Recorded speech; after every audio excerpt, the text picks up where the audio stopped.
Bem-vindos, irmãos, a mais um podcast da comunidade Bom Pastor, Partilha entre Irmãos. E temos dois do lado de cá e temos muitos do lado de lá, mas somos todos irmãos no Senhor. Laura Beatriz, tudo bem, minha irmã? Tudo certinho? Tudo bem, chegando ao finalzinho da quaresma, né, Padre Antônio, com novas forças depois do domingo letare e se preparando para entrar na Semana Santa, se preparando de preferência com uma boa confissão, né, Padre Antônio? Pois é, olha, a igreja, nossa mãe, nos pede, né? Aliás, ela não nos pede, mãe não pede, mãe obriga, né? Ela nos pede que nós nos confessemos dos nossos pecados com o sacerdote, ao menos uma vez no ano, né? Em preparação para celebrar a Páscoa da ressurreição do Senhor. É como se a igreja quisesse que todos os seus filhos, que são membros do corpo de Cristo, que é um corpo vitorioso, glorioso, ressuscitado, que cada um desses membros experimentasse o poder, a força da ressurreição através do perdão de Deus que nos é dado como um grande presente em cada confissão. Então, Cristo, cabeça da igreja, já ressuscitado, glorioso, num corpo vitorioso nas alturas, junto do Pai, ele tem uma igreja, um povo nessa terra, que é o seu corpo nessa terra, e o corpo de Cristo na terra tem que ser um corpo vigoroso, um corpo saudável, e o que traz saúde para esse corpo e para cada um dos membros desse corpo é o perdão do Senhor, que nos realinha com o coração dele, que nos faz receber a vida da graça que Jesus tem para cada um de nós. Então, nesse tempo de preparação à Páscoa, nossa mãe igreja diz: filhos, todos à confissão, todos sendo ressuscitados, revigorados, curados pelo perdão salvador que Deus nos deu em Cristo, para que nós sejamos aqui na terra esse corpo de Cristo bendito, vitorioso, trabalhador, saudável, como é o Cristo no céu, cabeça da igreja. Então, garotada, todo mundo conversando. Dos mais novos para arrumar as coisas aos aqui dentro. mais velhos. E não é só uma arrumação de coisas, Não. né? É um trazer da morte para a vida. É isso que a igreja crê, né? Se nós estamos em pecado mortal, nós estamos espiritualmente mortos. Isso é uma constatação, né? A morte dentro de nós, né? A distância de Deus dentro de nós. E quando nós acolhemos o perdão de Deus pelo sacramento, pelas mãos da mãe igreja, volta à vida, né? Padre Antônio, eu sinto assim, é a impressão que eu tenho em relação a mim mesma e de uma forma geral, que a gente que está na caminhada tem um critério muito rigoroso, graças a Deus, com os pecados mortais, e somos mais ou menos, ou muito pouco criteriosos com os vários e terríveis, muitas vezes, pecados veniais. Eu queria pedir a Deus que possa nos ajudar, através do Senhor, a gente compreender isso, né? Uhum. Agora, por exemplo, eu estou fechando os olhos, estou lembrando da frase daquela nossa amiga querida, Santa Teresinha, me ajuda se não for bem assim. Ela diz que o dia que, se ela um dia acordar e perceber que ela está cheia de pecado, ela vai correndo para os pés de Jesus, porque ela sabe que ele é... Ela nem entra se é, né, pecado venial, né? Acredito que ela tenha falado assim, ela não entrou em detalhe. Ela vai correndo para Jesus, porque ela sabe a alegria, a misericórdia de Jesus nos acolher. Então, assim, eu sinto assim, que a gente precisava de poder ter uma consciência maior dos pecados veniais. Sim, a gente sabe, a gente aprende que no ato penitencial, na missa, nós somos absorvidos, né? Somos perdoados. É isso, né? Uhum. Os pecados, né, veniais, eles não são matéria obrigatória de confissão com o padre, como a gente fala, né? Mas a gente volta num assunto que a gente já conversou um dia desse, eu já não lembro, eu estou ficando velhinho, então eu já não sei, mas eu acho que foi na nossa primeira conversa de Quaresma, que é a questão do exame de consciência. Sim. Né? Obviamente, quando a gente vai se preparar para a confissão, é necessário que se faça um exame de consciência para que seja uma confissão que traga fruto para a gente, porque tem que ser uma confissão íntegra, então eu devo lembrar, dentro do que me é possível, né, se há pecados mortais desde a minha última confissão, eu devo lembrar deles, eu devo enumerá-los para o sacerdote, e é claro que eu vou lembrar também dos pecados veniais, que a igreja diz não é matéria obrigatória de confissão, mas é salutar que eu os confesse, porque essa confissão dos pecados veniais, ela forma minha consciência, ela me dá graça de Deus para que eu possa também lutar com eles. Afinal de contas, se eu convivo muito tempo e de maneira desatenta com os pecados veniais, é possível que eles vão aos pouquinhos abrindo espaço dentro de mim para um relaxamento maior que pode me levar a um pecado grave. Né? Agora, para lidar com esses pecados, né, que o catecismo diz que são faltas cotidianas, né? São as faltas do dia a dia, da nossa desatenção a Deus, desatenção ao próximo, as nossas reações, às vezes impetuosas, que causam. É preciso, e eu acho que não tem outro remédio, um exame de consciência diário. A gente não pode lidar com o pecado só uma vez ao mês ou de 6 em 3 meses, quando vai confessar com o padre ou quando é uma necessidade mais urgente, premente, porque houve um pecado grave que deve ser confessado logo. Né? Mas com o pecado a gente lida todo dia. E se a gente vai deixando ele passa boi, passa boiada, né? Daqui a pouco o negócio está estranho. Então, exame de consciência diário, voltarmos a ter essa prática que vovó ensinava e que a gente não está muito bom dela, porque a gente não gosta de lidar com aquilo que, vamos dizer assim, é negativo, de alguma maneira obriga a gente a pontuar coisas que normalmente são os pontos fracos da gente, né? Algumas pessoas até dizem, eu fico tão chateado, porque ou eu, quando vou me confessar, confesso as mesmas coisas. Não é que são as mesmas coisas, mas esse olhar para aquilo que são os nossos pontos de fragilidade, não é só para deixar a gente chateado, é para que a gente perceba que são os pontos em que a nossa natureza carnal, ela fala muito alto para a gente. Então é ali que a gente tem que estar atento, é ali que a gente tem que estar percebendo, né, as nossas reações, ou o que a gente permite que venha ao nosso encontro e que às vezes, né, arrasta a gente. Então esse exame de consciência diária, eu acho que é um achado importante para a nossa vida espiritual. Sem isso, a gente não vai muito longe, sabe? Eu vejo algumas pessoas dizendo, porque de vez em quando está na moda, eu queria me confessar com mais frequência. Amém, que bom.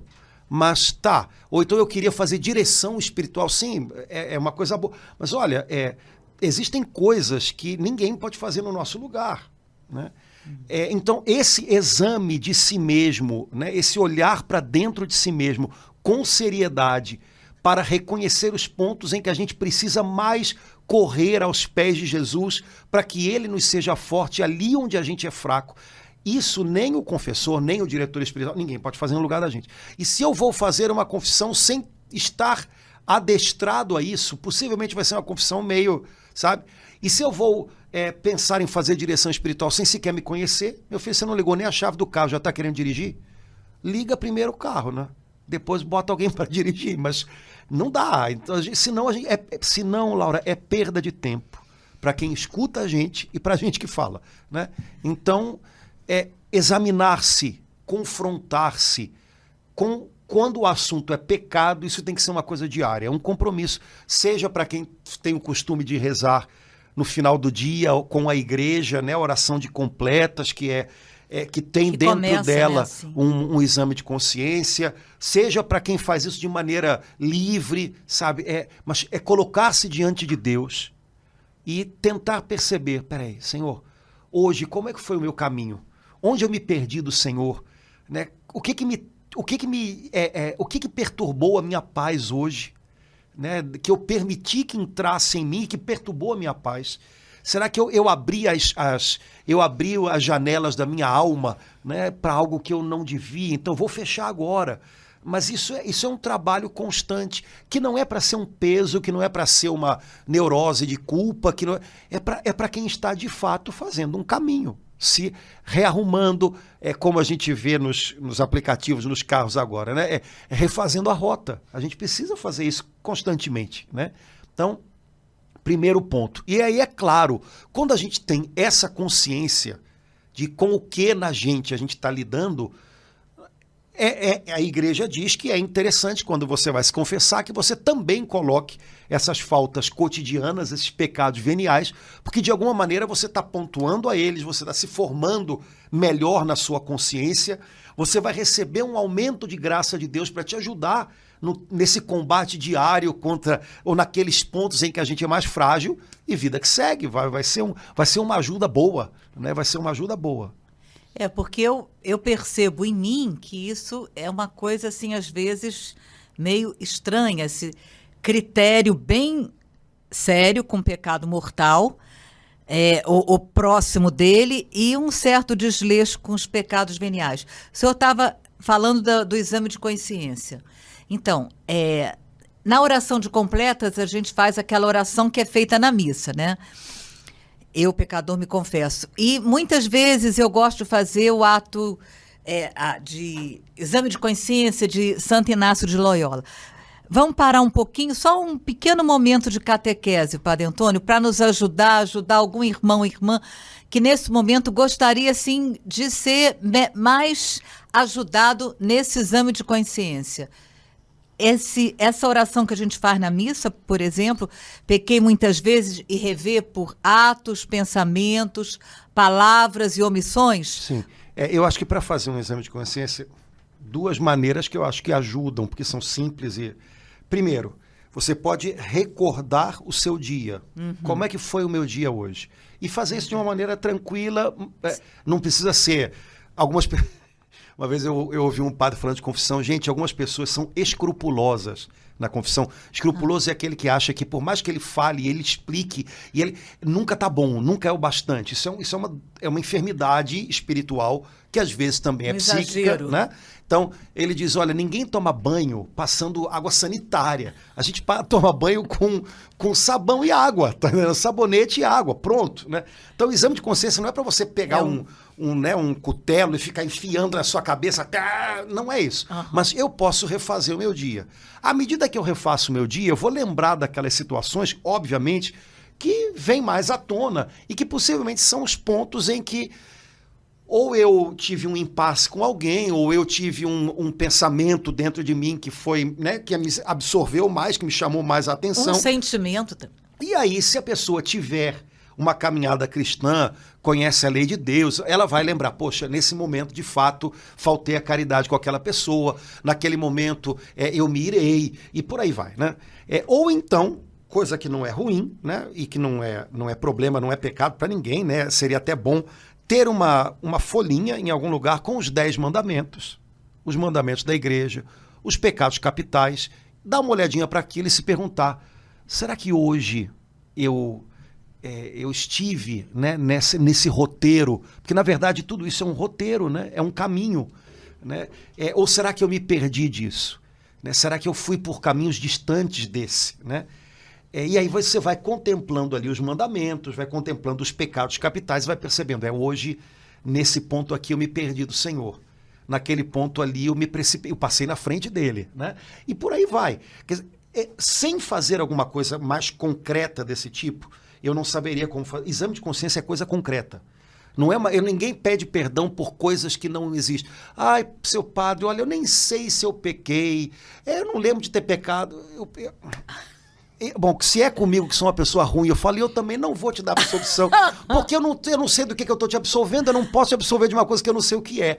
Aí a pessoa logo arranja, né, uma lembrança. Do sacerdote, né? Coitado, mas se vier comigo é coitado da pessoa, porque ela vai, né? Mas sabe, então, porque isso é levar na brincadeira. Jesus Jesus não derramou o sangue dele na cruz de brincadeira. Não foi uma brincadeira. É isso aí. Não foi. E o nosso pecado não é uma brincadeira. Não. Né? Se o meu pecado causou o sangue derramado do Filho de Deus, não é uma brincadeira. Então eu não posso tratar como se fosse. Confissão não é hora de ficar rindo, né? Então, sabe, a gente tem que ter um pouquinho de, né? Pois é. Né? Ninguém ri quando vai num médico fazer um diagnóstico. Não. Né? Porque é sério, não é uma brincadeira. Né? Então, sabe, esse exame de consciência é algo concreto. Eu estou lidando comigo, eu estou lidando com a minha dureza de coração, eu estou lidando com aquilo em que eu tenho necessidade de tentar melhorar. Então eu tenho que ser pontual. E sem algum métodozinho simples desse, né, não dá para fazer. Você vai ficar sempre lidando com coisas que não tem cara, né, que não tem nome. Pecado sempre tem cara e nome. Né? Então, e a gente tem que dar nome para ele. Né? Padre Antônio, o senhor falou, então, a gente está com os 10 mandamentos na mão. Nossa, acho que se a gente parar no primeiro, a gente tem muita coisa para confessar, né, Padre Antônio? Pois é, se for por aí, minha filha, o negócio é sério. Mas é claro que não é, repito, não pode ser uma coisa genérica. Não. Obviamente, se eu peco qualquer um dos outros, né, se eu peco contra qualquer um dos outros mandamentos, é óbvio que, em primeiro lugar, faltou, né? Mas há pecados que são diretamente contra o primeiro mandamento. E aí, sempre ser bem concreto nisso. Cuidado, porque há muita gente escrupulosa. E se você perguntar assim, mas de que maneira você pecou contra, por exemplo, o primeiro mandamento? Não, eu acho que eu não amei a Deus. Não, peraí. Eu tenho certeza que você ama a Deus.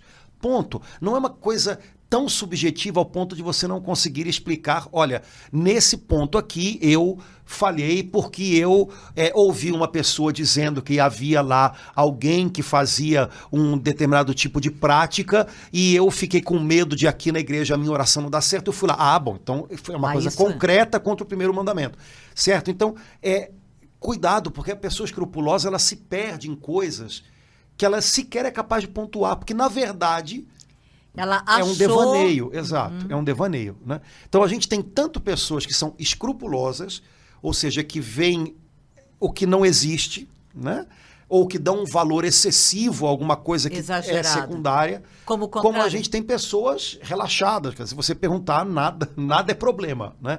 Ou então, pecado. O que é pecado? Pecado é aquilo que eu faço e que eu acho que é errado. Não, pecado não é o que eu faço e eu acho que é errado. Pecado é aquilo que ofende o coração de Deus, porque Ele determinou que as coisas são de um modo e não são... Sabe, a gente tá vivendo num tempo em que a gente acha que é tão medida de tudo que a gente acha que pecado é aquilo que incomoda a gente.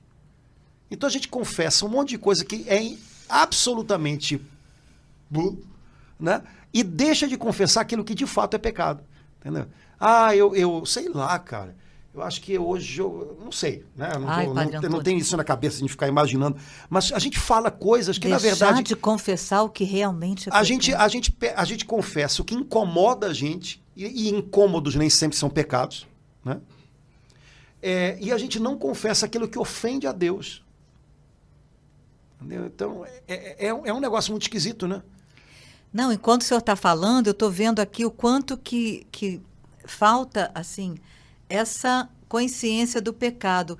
Eu vejo quando, em determinadas missas, o sacerdote, sempre o senhor fala antes da comunhão, né? Aqueles que estão com confissão sacramental se apresentem aqui antes da comunhão. Então, assim, quando o senhor falava, eu pensei assim, como que é importante, a partir do exame de consciência, que não tem outro, recordar como é que foi o dia, pedir ao Espírito Santo ele é o santificador, né? Me santificar do quê? Se eu já estou bem, vai me santificar do quê? Para me ajudar a ter essa consciência equilibrada, mais séria, do que é pecado, para eu separar o joio do trigo. Né? Eu acho que essas são duas palavras boas, equilíbrio e seriedade. Em alguns lugares falta equilíbrio, em outros lugares falta seriedade, em alguns lugares falta os dois. Enfim, mas a gente deve tentar ter essas duas coisas sempre regendo o olhar da gente. Né? Seriedade, porque disso depende a nossa alma, né? Não das nossas justificativas. Confissão não é uma terapia. Terapia se faz com um terapeuta que deve ter formação para aquilo, né? E nem é direção espiritual, né? Não é direção espiritual, não é um bate-papo. Eu queria fazer um bate-papo com o padre. Não, você está confessando seus pecados a Deus. Você está recebendo algo pelas mãos do padre, mas que só Deus pode realizar, né? Então é algo muito maior. Às vezes a gente banaliza os sacramentos até para tirar um pouco do peso que há para algumas pessoas. Algumas pessoas têm medo de confessar, outras têm vergonha. Não, mas é uma conversa. Vem cá, vamos conversar. Não é uma conversa, sabe? É aquela história, torna mais leve, mas o risco é que a gente torne leve de um jeito que também não é bom, né? Então vamos arrumar um pouco melhor esse trem, né? Não é uma tortura, se é uma tortura, tá fora do eixo, alguém está fazendo o negócio errado, né? Porque Jesus não criou 6 sacramentos e uma tortura, né? Então, se é uma tortura, não tá legal. Mas, por outro lado, não é uma conversa. Conversa é o que a gente está tendo aqui, né? E nenhum de nós imagina que ao final vai sair daqui perdoado porque conversou, né? Não é por aí que funciona, né? Então, ajudar as pessoas a até arrumarem isso. Olha, eu não vou ao padre para ter uma conversa, eu vou ao padre para receber o perdão que pelas mãos do sacerdote Deus me dá. E o padre eventualmente é mais simpático, outras vezes não tanto, umas vezes é mais brincalhão para eventualmente deixar o outro à vontade, outras vezes é mais sério e me mostra a seriedade do que eu estou vivendo, e vou levar isso numa boa. Porque um instrumento humano não é mais importante do que a obra de Deus que está acontecendo. Um instrumento humano é humano que nem eu ali, que também deve se confessar, porque também pisa na bola como eu. Então, relaxa. Né? Focar no que a gente está fazendo e no que a gente espera receber de Deus ali, né? Sem medo, sem uma vergonha, né? E sem essa impressão de que, afinal de contas, é um bate-papo. Poxa vida, não é isso. Jesus não deu a vida dele na cruz para nos dar momentos de bate-papo, né? Padre Pio, que era um grande confessor, né? Ele dizia uma coisa muito verdadeira, né? Ele dizia que antes da gente pecar, o diabo sempre dá a impressão de que ele é nosso melhor amigo. Sempre muito preocupado com a gente, entendendo as nossas razões, tudo, sabe? Ele está do nosso lado. Depois que a gente peca, ele se torna o grande acusador, fazendo a gente se sentir horrível, ter vergonha, demorar para buscar a confissão, né? Para ficar enrolado naquilo. Aí, como você já está enrolado numa teia, quanto mais você se mexe, mais você se enrola, né? E me parece que o Padre Pio, que tinha uma visão da alma humana muito boa, ele acerta nisso em cheio, né? Não sei se você lembra, Laura, na primeiro domingo da Quaresma, a gente ouviu o evangelho das tentações de Jesus no deserto, segundo São Lucas, né? Se você parar para prestar atenção, o que o Padre Pio falou é exatamente o que São Lucas diz. Jesus estava há 40 dias sem comer, morrendo de fome. O diabo chega perto de Jesus para tentá-lo, e o que o diabo faz? Jesus, vou te fazer ficar doente, porque você... Não. Jesus, que carinha é essa? Você está tão abatido, menino. Olha, você está com cara de que está com fome. Transforma essa pedra em pão. Vamos fazer um lanche aqui agora. Parece até que o diabo estava muito preocupado com a fome de Jesus, né? Jesus. E se Jesus fosse alguém dado à autopiedade, ao vitimismo, aí ia ser um prato cheio, né? O diabo, antes de pecarmos, ele sempre aparece como alguém... você está tão cansado, né? Ninguém dá valor, né? Olha, você fazendo o máximo, olha o que fazem, né? Olha, e 1000 outras coisas que todos nós já ouvimos nesses ouvidos, que a terra há de comer, né? Então, todos nós já sentimos essas coisas, porque antes do pecado, ele parece um grande chapa, muito preocupado com a nossa fragilidade, quando na verdade é porque depois... Satanás, ele não espera a nossa fragilidade passar, ele investe contra ela. Mas assim que você peca, ele se torna o acusador. Você, hein? Quem não conhece, compra, hein? De novo nisso. Você não tem vergonha, pronto, e aí empurra a gente lá para baixo. Paralisa a gente. Então, nada disso me parece uma brincadeira. Isso tudo é muito sério. Mas, ao mesmo tempo, olhamos para tudo isso com equilíbrio. É um caminho que nós fazemos com o Senhor. A única coisa que o diabo quer é se intrometer nessa história e romper esse caminho. Portanto, vigiamos o caminho para não nos perdermos de Deus. Quando nos perdemos, voltamos para Ele o quanto antes, porque Ele está sempre disposto a perdoar como diz o Salmo. Deus nunca está... A gente às vezes, né? Não, deixa passar um pouco. Não, preciso ficar na minha. A gente, né? Quando, não, deixa passar uma semana e a gente conversa, né? Nem sempre a gente está disposto. Mas o Salmo diz que o Senhor, nosso Deus, está sempre disposto a perdoar. Sempre. Né? Então, é apostar nisso, gente, é acreditar no amor dele. São João diz isso na primeira carta, né? Nós conhecemos e acreditamos no amor que Deus tem por nós. Cada vez que a gente se confessa, a gente está dizendo, Pai, eu acredito no amor que o Senhor tem por mim. Eu acredito. Eu tenho 1000 motivos para desistir, eu tenho 1000 motivos para pensar que o Senhor não me olha, mas eu acredito que o seu amor é maior que os meus erros. Por isso eu estou aqui de novo. Por isso, mais uma vez, eu venho te buscar o teu perdão. Então, não é uma tortura, é uma libertação. Né? É uma libertação. Mas quando a gente está olhando para aquilo que, de fato, acontece durante a confissão. Padre Antônio, deixa eu tirar só mais uma dúvida de catequese. Eu estou lembrando, aconteceu em algumas vezes, no último retiro, na hora da missa, a menina, olha, tem algum tempo que eu me confesso, será que eu posso comungar e depois me confessar? Eu fiquei sem saber o que responder para ela, eu não vou perguntar se ela está... Então, assim, como é que a gente pode ajudar uma pessoa numa hora dessa, na hora da comunhão, Padre Antônio? Na hora da comunhão não se resolve esse tipo de coisa. E aí a pessoa tem que ter consciência, né? Bom, ao menos uma vez no ano, por ocasião da preparação da Páscoa, é mandamento da igreja a confissão. Se a pessoa passa disso, ela já desobedece a um mandamento da igreja, portanto, já não deve comungar sem confessar-se. Né? Não se deve comungar com pecado grave, não estando em estado de graça. Né? Independente, uma pessoa coordenadora de um grupo de oração, cometeu um pecado. Eu sou uma pessoa de oração pessoal. Não tem crachá, não tem essas coisas, né? Então, não, se eu cometi pecado grave e não me reconciliei com Deus e com a igreja, se eu tenho uma contrição perfeita do pecado, eu poderia até comungar, mas não, a igreja não recomenda isso, porque é o tipo de coisa que nosso coração ele não é tão claro para nós mesmos quanto nós imaginamos. Então, não fazer isso, muito menos se acostumar a fazer isso. Né? Houve pecado grave, pecado mortal, confesse-se e na próxima ocasião, comungue.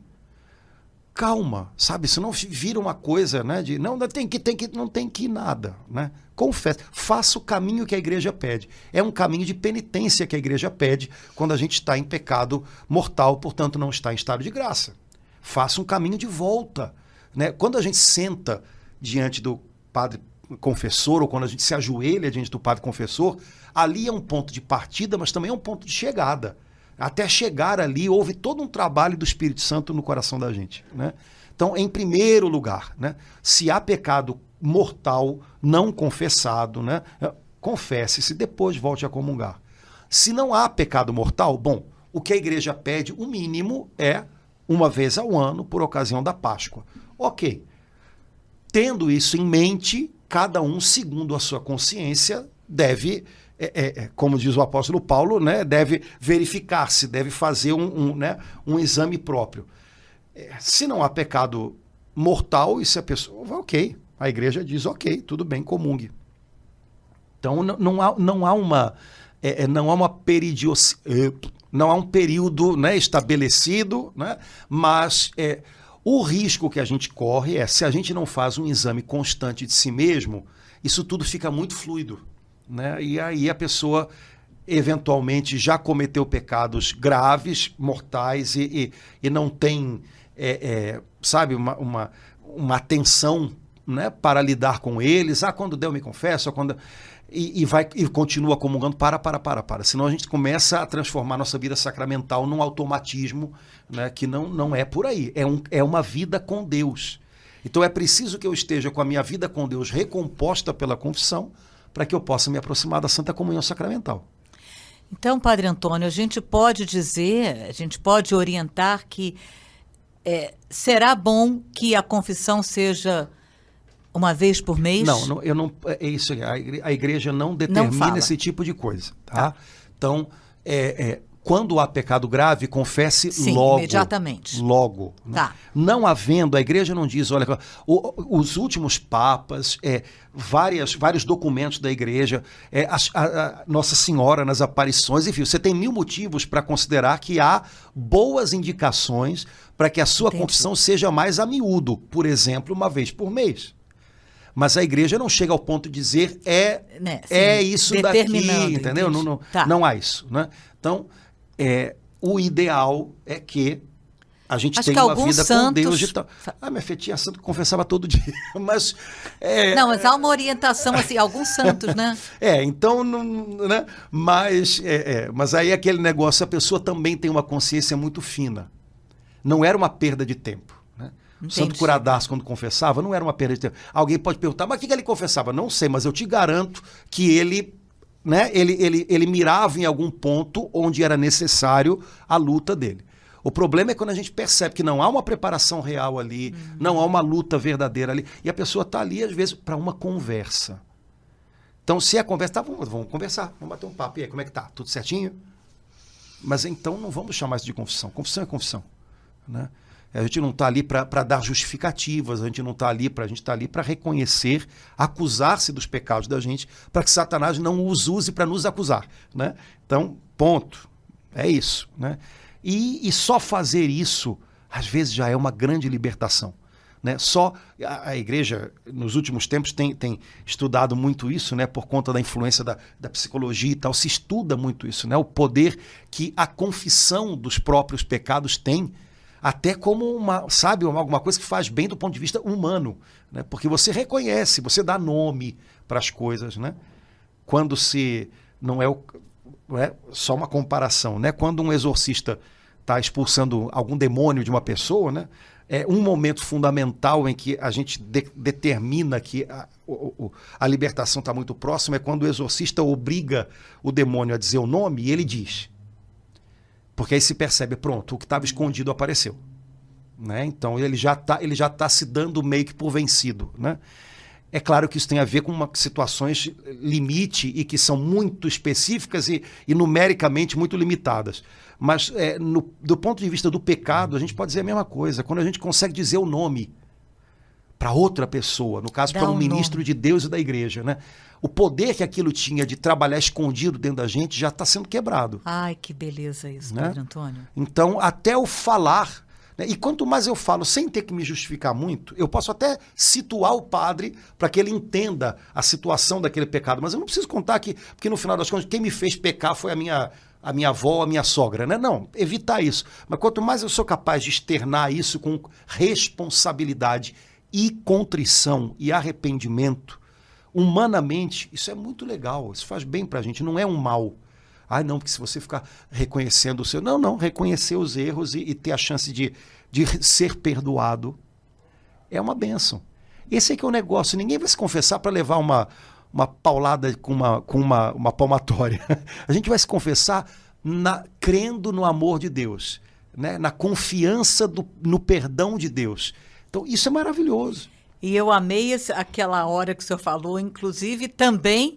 para que depois o diabo não venha me acusar. Olha, meu Deus, quer dizer, cada vez que eu vou me confessar com o nome, que coisa incrível, né? As virtudes têm nomes, né?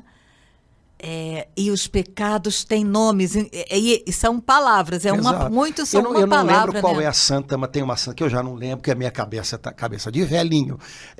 Uma santa que me parece que numa conversa que ela teve com Jesus, no coração dela, ela colocou uma determinada situação para Jesus que devia ter sido um pecado que ela cometeu, alguma coisa. E Jesus disse, mas eu não lembro. E depois ela percebeu que ela já tinha confessado aquilo. Então... Ai, que coisa linda! Não é que é óbvio, Jesus, eu não lembro. Mas nesse sentido... Porque ela já tinha confessado. Sabe, o Senhor não toma aquilo como acusação, mesmo que a gente queira se acusar de uma maneira negativa. Se no momento da confissão a gente se acusa, né, porque é uma antecipação do tribunal de Deus. Né? Se desde já a gente reconhece, Senhor, foi contra vós que eu pequei. Ok, mas é só isso que ele espera da gente, que a gente reconheça. Né? Ele não espera que a gente faça o filme voltar atrás. Algumas pessoas a gente vê que se confessam com uma sofreguidão muito grande e às vezes nem conseguem provar os frutos da confissão, porque a impressão que a gente tem é essa, que elas imaginam que teriam que fazer o filme voltar atrás, mas Deus sabe que o filme não volta para trás, o filme está andando para frente. Então, para ele, basta sincero arrependimento, basta que a gente reconheça diante do ministro, né? Basta que a gente acolha o perdão dele, que a gente se penitencie, mas não é para fazer o filme voltar atrás, não é isso. Calma, a gente é gente e Deus sabe que está lidando com gente, né? Então, sabe, a confissão, na verdade, é uma dinâmica curadora que Jesus imaginou, né, para nos dar de presente, né? E que faz um bem imenso para a alma quando ela é vivida na medida certa, né? Na medida certa. Não é só uma conversa humana. Eu estou diante do meu Deus, né? Meu coração tá rasgado diante dele, né? E dele eu posso esperar muito. Eu posso esperar perdão real, né? Então, só da gente ter essa perspectiva diante do coração, nossa, mãe, sabe o Salmo 50 não diz, dá-me de novo a alegria de ser salvo? Eu acho que cada vez que a gente vai confessar, a gente poderia dizer isso, Senhor, eu quero experimentar nessa confissão de novo a alegria de ser salvo. Então me dá a alegria de me salvar aqui. E o Senhor nos salva e a gente sente aquela alegria de ser salvo por Ele, né? Mas a gente experimenta mesmo, né? Na hora que a gente sai e ouve as palavras benditas do sacerdote. Pode repetir aquelas palavras? O padre, no final, ele fala, né, em primeira pessoa, ele não fala Deus te absolva dos teus pecados. Não, eu te absolvo dos teus pecados, né? É um negócio, né? Como ele diz também na missa, isto é o meu corpo, isto é o meu sangue. É Cristo que trabalha nos sacramentos. O trabalho é dele, o trabalho é dele. Né? O ministro da igreja é o ministro da igreja, né? Porque todo sacramento é um trabalho de Cristo pelas mãos da igreja, né? Mas é um trabalho de Deus, é um trabalho divino, sobrenatural, né? Então, ter isso presente dentro da gente alivia qualquer nervosismo humano. A gente já sabe que, né, faz parte, é assim mesmo. Há uma vergonha, é bom sinal, né? Sinal de que a gente tem vergonha, né? Então, não é ruim, né? Mas nada disso pode ser impeditivo, nada disso pode me travar e me impedir de receber o perdão de Deus, né? Então, eu tenho que olhar para isso, o alvo é esse. Senhor, estou aqui, errei nisso, pequei dessa maneira, daquela... Né? O sacerdote, se for preciso, vai ajudar a pessoa a esclarecer algum ponto em que talvez seja mais necessário, como eu falei, né? Se a pessoa diz, padre, não sei bem no que eu pequei, eu também não sei no que eu vou te absolver. Então, não, a gente fala isso, mas peraí, vamos com calma. Lembra, o que você lembra que nesse tempo diante de uma confissão você deve ter feito que possa ter ofendido a Deus? Quando você puxa a coisa para aí, a tendência da pessoa é dar uma parada e pensar, você tem que tirar ela dela. Porque não é ela e ela, é ela e Deus, né? O que você pode... eu acho que... Aí pronto, aí vem, né? Então, sabe, caminhar por aí, né? Se for preciso. Claro que o padre vai ajudar, mas levando, sabe, com equilíbrio e seriedade. Eu acho que essas duas palavrinhas têm muito a ver com um monte de coisas na vida da gente, inclusive com a confissão. Equilíbrio e seriedade. E...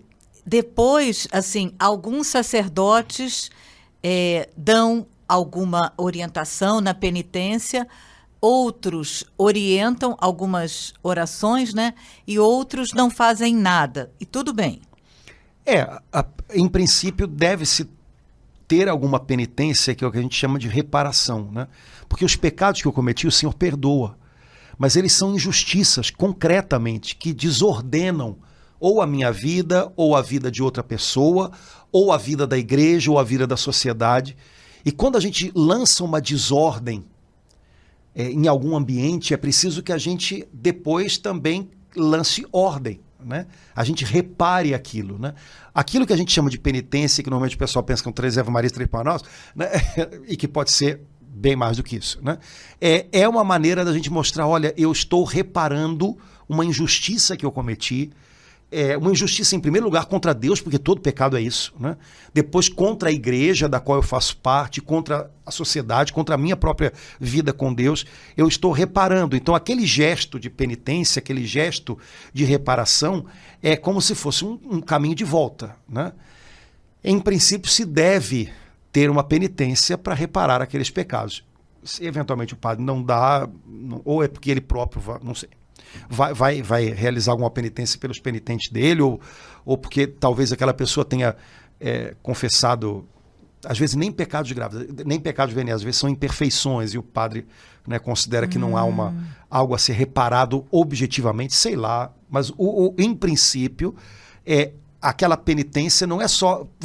ninguém está pagando perdão. Você não paga perdão nenhum, muito menos, né? Então, mas a gente está reparando os nossos erros, a desordem que eles cometem, né? A injustiça contra Deus, contra o outro, né? E de alguma maneira isso faz parte daquelas penas temporais que os nossos pecados acarretam e que a gente completa a medida, né, dessa reparação no purgatório. Padre Antônio, eu sei que nesse bate-papo Deus está nos dando assim toda uma conversa sobre confissão, mas por isso mesmo eu estou me lembrando assim, quando uma pessoa, ao se confessar, diz para um sacerdote, olha, eu estou aqui, ela se acusa e diz, olha, mas eu não perdoo, e não quero perdoar e não estou com vontade de perdoar. Mas por dever de consciência eu estou colocando isso para o Senhor. E aí? Olha, eu sei que não é um seminário de perdão, mas como é que a gente pode ajudar? Bom, em primeiro lugar, existe uma coisa que não chega a ser contrição, porque contrição é essa dor pelo pecado cometido e a determinada determinação, diria Santa Teresa, de não voltar a cometer aquele pecado, né? Mas existe uma outra coisa chamada atrição, que é uma contrição imperfeita. Quer dizer, eu sei que aquele meu comportamento, eu sei que aquilo pode causar a minha perdição, então eu busco a confissão, o auxílio da igreja, né? E estou lutando com aquela situação, é uma situação que eventualmente é uma situação interna, que não é uma situação objetiva de, por exemplo, continuar arrastando alguém para o pecado. Então, por conta dessa atrição, pode-se dar absolvição. Eu acho que nesse caso aí entra um pouquinho isso. Se a pessoa diz, olha, eu estou magoado, eu não consigo perdoar, mas ela não tem nenhuma atitude permanente, por exemplo, de prejudicar a outra pessoa ou de criar algum tipo de... Ela está lidando com um drama interno dela. Então, se a pessoa chega ao ponto de ir confessar-se, colocar isso, se ela não tem contrição perfeita, ao menos ela está demonstrando que tem atrição, que é essa contrição imperfeita. E ela precisa da ajuda da igreja para trabalhar isso dentro dela. Cabe ao padre conversar com essa pessoa, agora sim, uma conversa, aconselhá-la, né? Mostrar a ela que ela tem meios espirituais para ajudá-la nesse trabalho do perdão, talvez esclarecer para ela que esse perdão não é exatamente o que ela imagina na cabeça dela, talvez ela imagine que o perdão é ir lá, dar um beijinho na testa da pessoa que aprontou alguma, e o padre vai ensinar para ela que, olha, não é bem isso, é outra coisa, né? Então cabe ao padre nesse momento aconselhá-la e apontar para ela um caminho que ela vai ter que continuar fazendo, então é um caminho de cura, né? A confissão faz parte desse caminho de cura, né? Então pode ser que em algum momento lá à frente ela de fato venha a uma confissão ou com a contrição perfeita e acabou, sabe? Mas nesse caso, né, que não acarreta uma situação objetiva, né? Tem muito a ver com sentimento e tal. A gente tem que ter uma paciência porque as pessoas fazem um caminho, né? E acreditar que aquela confissão faz parte de um caminho. Sim. Né? Então, não seria a mesma coisa uma confissão de, olha, padre, eu estou vivendo com um homem casado, eu estou arrependida, mas eu não posso me separar agora. Eu não quero me separar agora, eu tenho vida marital com ele, ou então eu estou roubando no meu trabalho, que a gente pensa logo em viver com outra pessoa, né?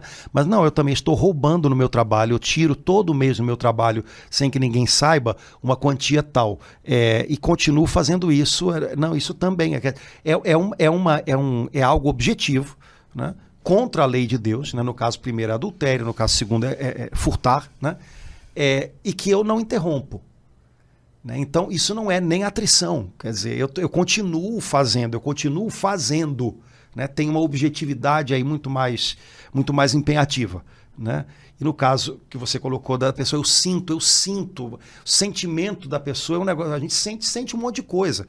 Eu tenho que ajudar a pessoa a fazer um caminho de fé, um caminho espiritual. Né? E o sentimento ela vai arrumar ali depois de um jeito ou de outro. Né? São coisas bem diferentes. Não parece não, mas são coisas bem diferentes. Né? Entendi. Certo, Laura. Vamos lá, porque senão a gente também faz o povo minar com a nossa conversa. Porque já está na hora? Já está mais do que na hora. Sério, Padre Antônio? Já, sério. Vamos lá. Então, mas essa conversa sobre confissão foi muito boa, Padre Antônio. Vamos encorajar os irmãos a aproveitar esse tempo agora até a Semana Santa, até a Páscoa, porque a confissão pascal ela se estende, né, até durante o tempo pascal, e fazer uma boa confissão, reconciliar-se com Deus, com a nossa mãe igreja, né, começar um caminho novo com o Senhor, fazendo essa ressurreição do coração que é a confissão. Amém. Por isso a confissão nesse tempo, né, é um voltar para a vida. Então, vamos lá. O que mata a gente, no fundo, é sempre o pecado. A gente pensa que é outra coisa, né? Não, é o pecado. Então, vamos colocar tudo isso diante do Senhor, crendo no amor dele, crendo no seu perdão. Amém. E a gente vai fazer uma bonita experiência que vai nos ensinar também a compartilhar perdão com outras pessoas. Ai, amém. Na medida em que a gente é perdoado, entende que é perdoado, a gente também vai aprendendo a perdoar, né? A gente aprende a perdoar, né? Voltar para os braços de Jesus. Amém, então, Padre Antônio. Vamos lá, tá bom? Abração, Laura. Abraço, Padre Antônio. Coragem. Tchau, tchau, irmãos. Até logo. Deus abençoe.